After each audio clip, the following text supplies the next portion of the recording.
আদিল আর রিয়ার নতুন সংসার। রিয়া বউ হয়ে এসেছে আজ প্রায় 3 মাস হতে চলল। অসম্ভব রূপবতী এক মেয়ে রিয়া। আদিল রিয়াকে অনেক পছন্দ করে, কিন্তু তার কিছু কিছু অভ্যাস আদিলের ভালো লাগে না। সেটা হচ্ছে তার আলসেমি। তুমি এখনো ঘুমিয়ে আছো? অনেক বেলা হয়েছে, উঠো এবার। আর একটু ঘুমাই না, আমার ভালো লাগছে না। বেলা 10টা বাজতে চলেছে, যাও গোসল করো। আমি পরে গোসল করে পুজো করব, এখন একটু ঘুমোতে দাও তো। তা বললে তো হয় না, সংসার তো লক্ষ্মী ছাড়া হবে। বুড়িদের মতো কথা বলো না তো, এখন যাও, আমাকে ঘুমোতে দাও। কি হলো, উঠবে না? আবার ঘুমোলে? ওই বাস থেকে আর কোনো জবাব এলো না। আদিল হাল ছেড়ে দিল, নিজে গোসল সেরে নাস্তা বানালো। এরপর অফিসে চলে গেল। যাওয়ার আগে একটা চিরকুট রেখে যায়। সেখানে লেখা থাকে, আমি নাস্তা বানিয়ে গেছি, তুমি গোসল করে খাবারটা খেয়ে নিও।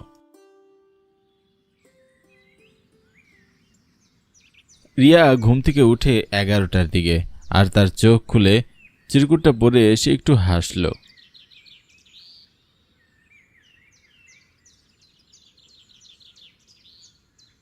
সত্যিই মানুষটা আমাকে খুব ভালোবাসে।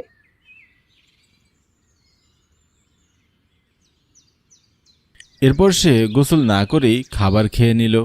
তার ছোটবেলা থেকেই গোসল করতে খুব একটা ভালো লাগে না। তার মতে শুধু শুধু গোসল করে এতগুলো পানি নষ্ট করার কোনো মানেই হয় না। অনেক সময় সে 1 সপ্তাহ পর্যন্ত গোসল করতো না। শেষমেশ মায়ের বকুনি শুনে গোসলে ঢুকতো। সে ভেবেছিল বিয়ে হয়ে গেলে আর মায়ের বকুনি খেতে হবে না, কিন্তু তার ভাবনা ভুল। তার বিয়ে হয়েছে এমন একজনের সাথে যে 2বার করে গোসল করে। তার কাছে খুবই বিরক্ত লাগে কেউ গোসল না করে থাকলে।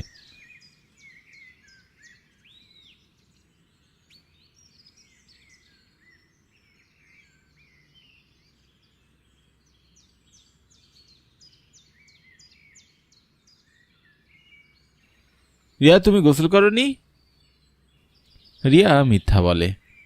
হ্যাঁ করেছিলাম তো, তুমি যাওয়ার পরই তো ঘুম থেকে উঠে গোসল করে মায়ের পুজো দিলাম, এরপর নাস্তা করলাম। আদিল সন্দেহের চোখে তার দিকে তাকালো এবং বলল, সত্যি তুমি গোসল করেছো? মিথ্যা বলবে না, তোমাকে দেখে তো মোটেও ফ্রেশ লাগছে না। তুমি কি আমাকে বিশ্বাস করো না? অবশ্যই বিশ্বাস করি, কিন্তু গোসল করে থাকলে তোমার ড্রেস চেঞ্জ থাকতো। কিন্তু তোমাকে আমি যে ড্রেসে দেখে গিয়েছিলাম তুমি এখনো সেই ড্রেসেই। রিয়া দেখল সত্যি সে কালকে যে ড্রেসটা পরেছিল সেটাই এখনো পরে আছে। আরে এটা অন্য ড্রেস, একই রকম রং, দেখে তুমি চিনতে পারছো না। আদিল ওর কথা মেনে নিল, ভাবলো হয়তো তারই বোঝার ভুল, তাই আর সে কথা বাড়ালো না।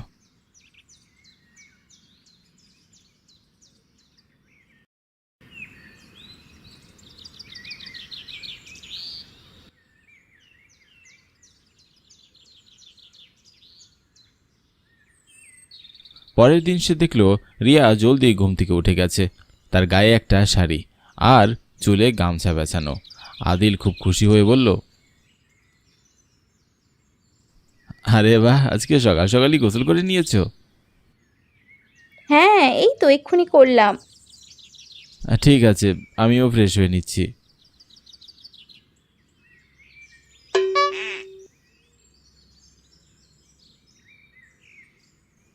তুমি কি সত্যি গোসল করেছো? মিথ্যে কেন বলবো?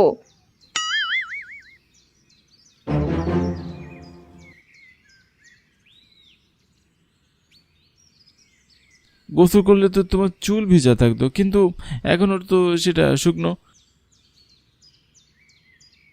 তুমি গতদিনও বললে গোসল করেছো, কিন্তু তোমার জামা আগের দিনেরটাই ছিল। সেদিনও তুমি মিথ্যা বললে যে তুমি জামা পাল্টিয়েছো। তুমি মিথ্যা বলছো কেন?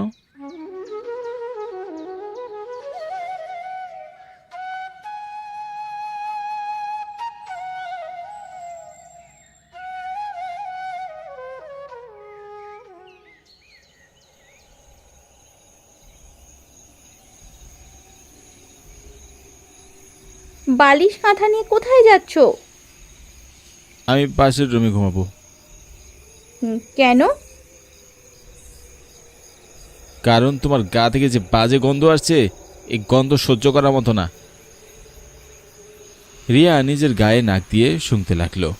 আজ 5 দিন হতে চলল সে গোসল করেনি। সে গোসলের বদলে গায়ে পারফিউম দিলেও সেই গন্ধটা সে দূর করতে পারে না। আদিল রুম থেকে বেরিয়ে গেল।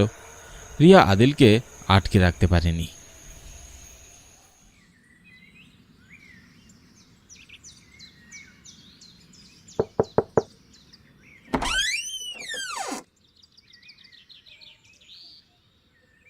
ভাবি, আমি পাশের বাসায় থাকি, তোমার সাথে গল্প করতে আসলাম। ও হ্যাঁ, আসো আসো।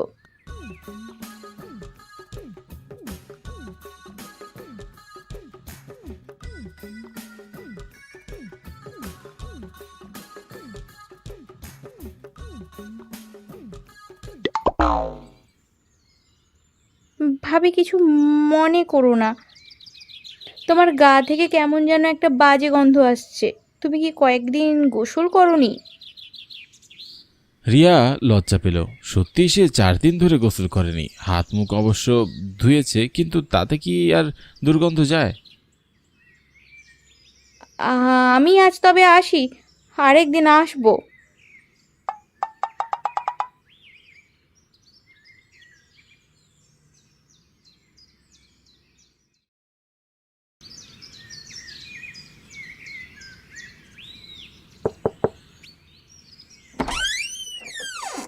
ও রিয়া, রিয়া, আমাকে একটু চিনি দিতে পারবে?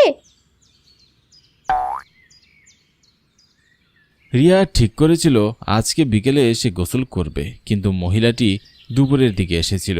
মহিলাটিও গতদিনে আসা মেয়েটির মতো নাকে হাত দিয়ে চেপে ধরল এবং রিয়া বিষয়টি লক্ষ্য করল। ফিরে চলে আসার সময় দেখল তার স্বামী আদিল পিছন থেকে এটা লক্ষ্য করেছে। রিয়ার চোখে চোখ করতেই রিয়া চোখ নামিয়ে নিল। রিয়া, আর কতদিন এভাবে গোসল ছাড়া থাকবে? তোমাকে একটু লজ্জা লাগে না? কেউ যখন আসে তোমার আশেপাশে তখন দুর্গন্ধে নাক ছিটকায়। আমার কাছেও যে বিষয়টা অপমানজনক লাগে। তাই আজ থেকে আমি ঠিক করেছি আমিও তোমার মতন এরকম 6-7 দিন পর পরই গোসল করব। কিন্তু তোমার তো গোসল ছাড়া থাকার অভ্যাস নেই। তুমিও তো দিনে 2বার করে গোসল করো, একবার সকালে, একবার অফিস থেকে আসার পর। ঘেমে নিয়ে আসার পর গোসল ছাড়া তো তুমি থাকতেই পারো না। হ্যাঁ, আমি কিন্তু আগে 2বার গোসল করতাম না, একবারই করতাম। কিন্তু এখন করি যাতে আমি তোমার সামনে আসলে আমার ঘামের গন্ধও যাতে তোমার নাকে না যায়। কিন্তু তোমার তো সেই দায়বদ্ধতা নেই। তুমি তো ঠিকই আমার সামনে ঘেমে দুর্গন্ধযুক্ত হয়ে আসো। তাহলে আমার কিসের দায়বদ্ধতা? আমি ফ্রেশ হয়ে থাকবো তোমার সামনে। তাই আমিও আজ থেকে তোমার মতো হয়ে যাব। তুমি যেহেতু পরিবর্তন হচ্ছে না, তাই আমি নিজেই পরিবর্তন হয়ে যাই।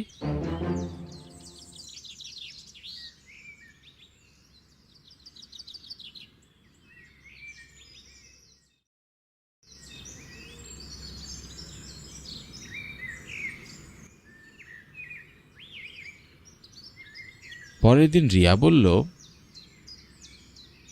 তোমার জন্য বাথরুমে জামা কাপড় আর গামছা রেখে এসেছি, যাও গোসলটা করে নাও। তোমাকে না বললাম আমি এখন থেকে 6-7 দিন গোসল করব না? আমি ভাবলাম তুমি আমার সাথে মজা করছো। প্লিজ গোসলটা করে নাও, তোমার ভালো লাগবে। আমি কতবার বলবো আমি গোসল করব না? তোমার গা থেকে কেমন একটা বাজে দুর্গন্ধ বের হচ্ছে। তুমি প্লিজ গোসলটা করে নাও। সবার সাথে ওঠা বসা করো তোমরা, সবার সাথে ওঠা বসা তোমার। এরকম যদি গা থেকে গন্ধ আসে তাহলে কেউ তোমার পাশে বসবে না। তোমার সাথে হয়তো খুব বেশি মানুষের চলাফেরা হয় না, তবু কয়েকজন মানুষ আমাদের বাসায় তো আসে। তাদের সামনে তুমি যদি এভাবে যাও, তাহলে তাদের কাছে তুমিও ছোট হচ্ছ। তারা তোমার কাছে এসে বসছে না, তোমার থেকে দূরে দূরে থাকছে। এটা দেখতেও তোমার ভালো লাগে? হ্যাঁ, আমি বুঝতে পেরেছি, ঠিক আছে, এখন থেকে আমিও প্রতিদিন গোসল করব। এবার খুশি তো? তুমি সত্যি বলছো? আবার মিথ্যে মিথ্যে গোসলের ভান করবে না তো? তুমি নয়তো আমার চুল ভেজা আছে কিনা তা দেখে নিও। তা দেখতে হবে না, আমি বিশ্বাস করি। তুমি আমাকে মিথ্যে আশ্বাস দেবে না। এবার দেখি কে আমার বউয়ের কাছে এসে নাকে হাত দিয়ে রাখে। এখন যাও, গিয়ে গোসলটা করে আসো, তোমার পরে আমি যাব। এক্ষুনি যাচ্ছি।